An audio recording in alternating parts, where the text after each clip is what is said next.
అందరికీ నమస్కారం. నా పేరు బండ గిరిప్రసాద్ యాదవ్. ఇక మరి కుర్చీలో కూర్చున్నావు గెలిచినాక, ఇక ఎట్లా ఉన్నది కుర్చీలో కూర్చున్నాక? కుర్చీలో కూర్చోనే కూర్చున్నాం. సమస్యలు మస్తు ఉన్నాయి, చాలా ఉన్నాయి. మన అదృష్టం ఏంటంటే కాన్స్టిట్యూన్సీలో కూడా మన ఫస్ట్ వచ్చింది మెజార్టీ పరంగా చూస్తాం. అవునంట.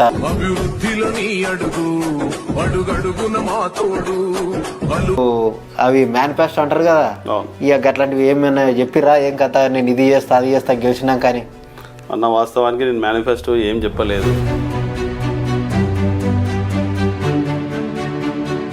మేనిఫెస్టో ఏది లేకున్నా ఆ మనిషికి గెలిచేదాలు మా పనులు అయితే అనే నమ్మకం మీద నేను గెలిపించరు. అయితే అదృష్టానికి ఏముందంటే ఇక్కడ గ్రామ పంచాయతీ ల్యాండ్ లేదు, అంటే ఇక్కడ రోడ్లు కూడా జర బాగాలేవు. ఇక నేను కట్టె కిందిపోతున్నది, మనిషిని మీదకి అవుతున్నా, మనిషిని మీదకి వస్తే కట్టె కిందిపోతున్నది. ఇక గట్ల ఉన్నాయి.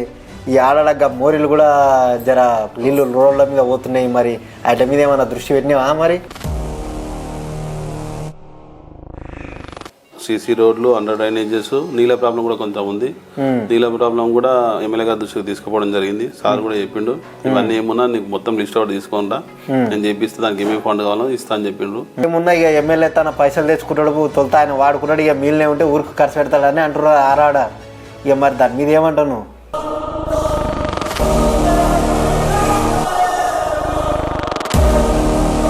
మేము ఎక్కడ నా అవసరాల కోసం మాత్రం నేను పార్టీని ఎక్కడ వాడుకోలేదు. ఏదున్నా 10 మందికి ఉపయోగపడతాడని ఎమ్మెల్యే గారిని గెలిపించుకున్నాం.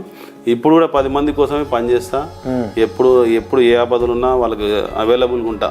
మొన్న అర్ధమరాత్రి కూడా ఒక ఆయనకు ఏదో పానం బాగలేకపోతే కూడా ఆడ దవాఖానలో పట్టకపోతే, ఆరోగ్యశ్రీ కూడా పనిచేయకపోతే నువ్వే పెద్ద సార్లో తన ఎవరితో మాట్లాడి చేసినావు. అయితే గతంలో ఏమంటే మంగళపాండ అని ఒక ఆయన ఉంటాడు, పాండానని. ఆయనకు హార్ట్ ప్రాబ్లం ఉండి